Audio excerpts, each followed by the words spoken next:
introduction for the new crowd which is coming in. He has a lovely IRSI conference at Amritsar in January. One of the most prolific, high-volume surgeons, extremely great human being. Man with micro understanding about the subject. He can dissect it to smaller levels, and you always thought, why did I not think about it? We're going to have him here. Rohit, pleasure to have you and an honor to have you. Please. Thank you, Dr. Himanshu, for calling me over in this. When the going gets tough, it's the tough gets going. I would be speaking on different aspect of intraoperative floppy iris syndrome, but I feel that we should initially try to understand the intricacies involved in this intraoperative floppy iris syndrome, and we can obviously take the help what Dr. Suvain has been talking about. So intraoperative floppy iris syndrome is what I'm going to talk about. So we have to realize that there are different causes of iris prolapsing. One is the positive pressure, which can be because of exogenous causes, endogenous causes. Then there can be iris challenges in the form of floppy iris, which can be because of alpha-1 adrenergic blockage. Primarily it is because of that. Atrophic iris, chronic use of pilocar, pseudoexfoliation syndrome, or it can be because of procedural causes. So I would be going into the details for alpha-1 antagonist drugs related intraoperative floppy iris syndrome. We have to realize one very basic factor, that this blockage of alpha-1 adrenergic receptors, which is present in the dilator muscle of the iris, it predisposes to reduced maximum pupillary diameters. Because what happens is, whenever the blockage of the dilating muscle is there, there's a predisposition to reduce maximum pupillary diameter. And whenever there is a prolonged blockage, what happens is that there is a disuse atrophy of the muscle, subsequent to which there is the thinning of the dilator muscles. So what we realize now is that with the use of tamsulosin and other drugs which are used for BPH, there is a diffuse atrophy and thinning of the dilator muscles. So I've already talked about that there's a reduced maximum pupillary size. Now what happens, what is the sequel to the dilator muscle getting thinned out and atrophic? Now what happens is, whenever there is a fluid access to posterior aspect of iris, what happens is, as you compare it with the normal iris, that there is a increased billowing. So the basic concept involved is two things, that whenever there is an excess or whatever it is, access to the posterior aspect of the iris, in a patient wherein there's a thinned out and atrophic iris, there is an increased billowing. So billowing is there in these patients. So let's understand the dynamics in iris trauma in normal patients. Now what happens is that in these patients, there's a strong dilator muscle tone. So whenever there's an iris touch, what happens is that it causes some bit of minimal pupillary constriction, because the action of dilator muscle action overpowers the constrictor muscle action. So a single touch doesn't create an exaggerated response. What happens when there is a repeated touch? When there is a repeated touch, despite that, the pupil still fully doesn't constrict. So it is only when the constricting action on the muscle is more that the pupil constricts, when it overpowers the dilator muscle tone. However, when we talk of patients who are using alpha-1 antagonist drugs, what happens is that there is an exaggerated response to iris touch. So whenever there is an exaggerated response, what happens now is, let's understand that the dilator muscle tone is less, a small touch created an exaggerated response, and the pupil constricts. So IFIS has iris billowing, as I've already told.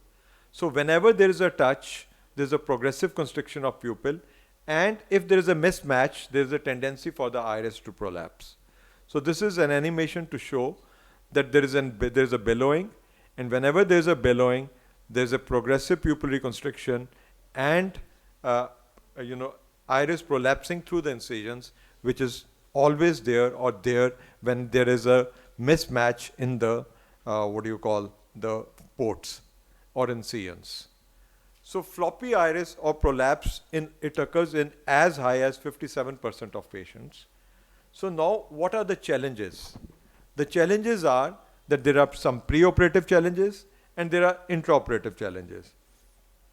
So the first thing, your staff and everybody should, while they are taking the history, we usually add this to the patient's profile that he is using drugs for the control of BPH. So in these patients, we have to realize that it takes a longer dilatation time for the pupil to dilate. So you have to give them extra time for the pupil to dilate. That's the first thing which you have to do. Then the choice of pharmacomydriasis is very important. Now the dilator muscle tone is weak. So what we use is, we use parasympatholytic drugs because it has an indirect action by inhibiting the iris constrictor muscle. So in other words, we use atropine, cyclopentolate, tropicamide as we usually use.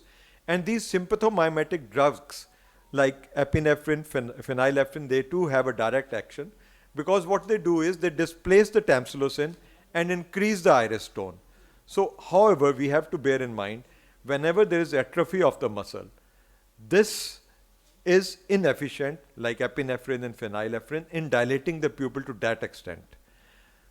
The non-steroidal anti-inflammatory drug, everybody is aware, have their required effect in letting the pupil constrict less to trauma during phacoemulsification.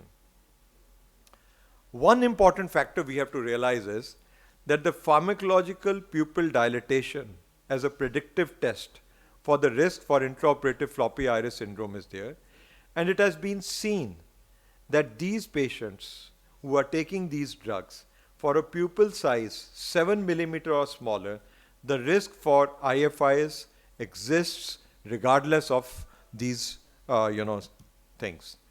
So now the use of Meliguin ring or B-hex ring device, as Dr. Suvain also showed.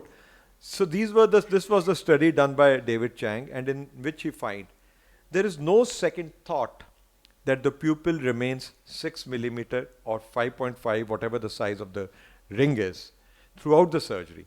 But one important, and there is no significant intraoperative or postoperative complication. But we have to bear that in mind that 93% of the eyes had moderate to severe IFIS. So yes, Meliguin ring and B-hex helps in having a consistent 6 millimeter pupillary diameter, but IFIS moderate to severe still exists. So what is the click in it now? The click is that we should know the technique how to manage it. And what are the finer nuances which are involved in involving a technique, so that we want three things basically to happen, as I've already told. We should have stable chamber settings. We should allow less access of fluid to the posterior aspect of iris. Third, there should be least amount of trauma to the iris. With these things in mind, can you connect the, I need the volume also. This is the one. Volume के लिए यही लगेगी ना? So no doubt we have to be prepared, but knowing the technique so that you have the least amount of complications is very important. This video is a stepwise approach in a blue iris patient on tamsulosin for more than 15 years with maximum pupillary dilatation of 4.2 millimeter. Preoperatively, the pupil needs to be given adequate time to dilate. A micro incision with a long anterior tunnel parallel to the iris is given. A short tunnel can predispose to iris prolapse. So incision is very important. So the first step is the incision. A calibrated side port incision with a 25 gauge needle is made. This provides additional anterior chamber stability, atraumatic surgery, and minimal fluid access to posterior surface of iris.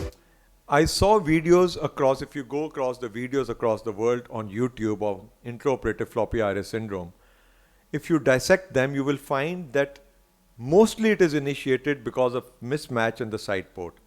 Because these patients are really predisposed to constriction of pupil with the least amount of touch. And it is basically the side port which is not being taken care of and which is creating all these 25 hassles. gauge needle creates 500 micron diameter incision. The shaft of the chopper is fashioned between 400 to 450 micron from the distal to the proximal part. This provides adequate sinking in shape and size, allowing easy manipulation in interior chamber.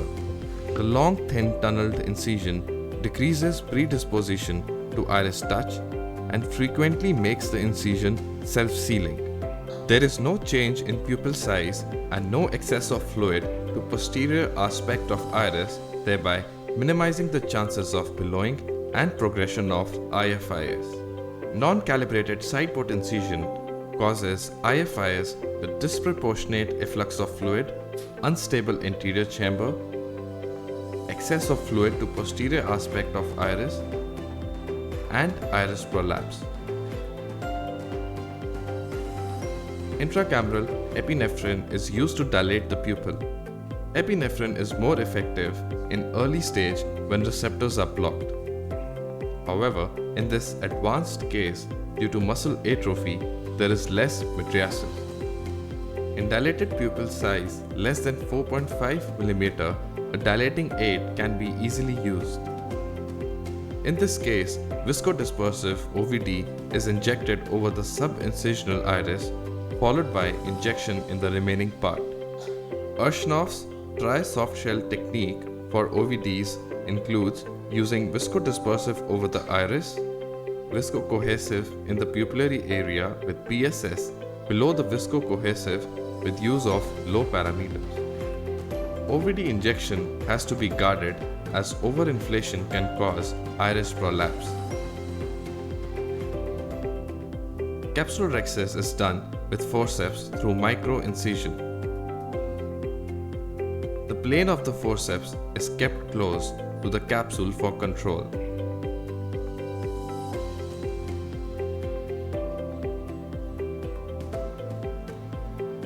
Cystitome also helps with enhanced chamber stability. Slow hydrodissection is done as vigorous hydrodissection can cause iris prolapse. Low fluid parameters are used. Low IOP nuclear emulsification is carried out to provide stable chamber settings. Continuous irrigation is not used. The irrigation is stopped and then the tip taken out.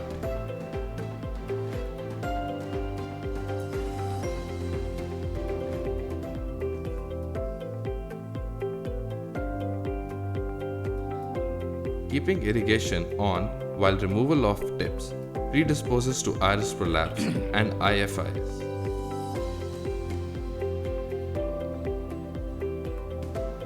Nuclear chopping of grade 2 to 3 nuclear sclerosis is done using selective use of vacuum at deeper plane to allow firm gripping of nucleus. The aim is to chop into small nuclear fragments with total separation. The separated nuclear fragments are left in situ till we achieve totally separated nuclear fragments.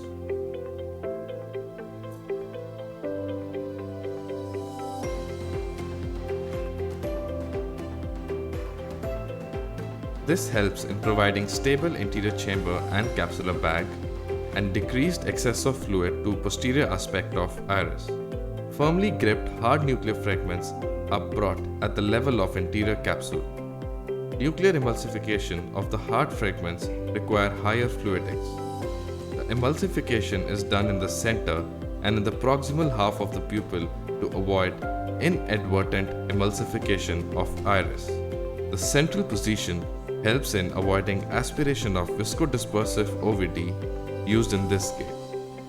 Irrigation and aspiration is done using a curved coaxial tip with sleeve highly retracted to separate the plane of irrigation and aspiration.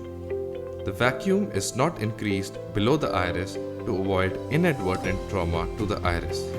The vacuum is increased after fixing the cortex and bringing it in the center, and the tip is not angled downwards. Bimanual irrigation and aspiration can be the preferred technique depending on the surgeon's choice. The separation of plane of irrigation and aspiration helps in stabilizing the interior chamber and preventing excess of fluid to posterior aspect of iris. Well, decoding, so we should know the technique. That's the first most important thing. We should have. We have till 11:55. You're making a mistake. You are making a mistake, so we have enough time. Thank you. We have two more speakers. Don't worry. We have yeah. No, that's So okay. I'll just summarize. We should know the technique. Atraumatic surgery is the first thing. Use sympathomimetic drugs to your advantage. Viscomydriasis has to be done, as I've already explained. Decrease excess of fluid to posterior aspect of iris. Have stable chamber settings. Use calibrated side port incision. Low IOP phaco. No predisposition in patients using alpha antagonist drugs. Use pupillary dilating aids, maybe 5, maybe 6, whatever you're comfortable with. If you have an associated pseudo exfoliation syndrome, you can use it for even smaller, for even larger pupil. Most importantly, know the technique. Calibrated side port incision, use sympathomimetic drugs to your advantage. Thank you very much.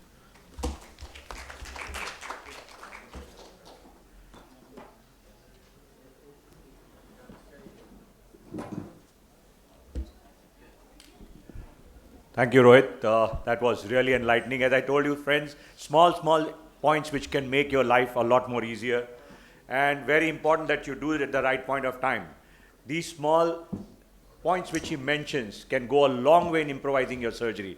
Rohit, there's a question for you. For the side port, you said a 25 number needle, correct? Yeah. So would that mean that any universal chopper or something which is available would go through that? Or is it made by specially, you have marked your own? No. It's the concept is that it has to be titrated to your side port instrument. Correct. The side port instrument which I was using, I found that it was 400 to 450, and side port incision size was calibrated accordingly. So it is not 25 gauge. It is whatever the incision is, that has to be calibrated to the instrument what you are using. Correct. Yeah, so that's what I wanted to tell the friends, that you find out your instrument port is what size. If it is 23 gauge needle, don't go with an MVR 20. Generally we have just adapt. The sister gives you 25 number, you go in with that. But now you are asking for trouble. So gauge your thing, titrate your instrument, and that is what he's trying to say. No mismatch has to be. No mismatch.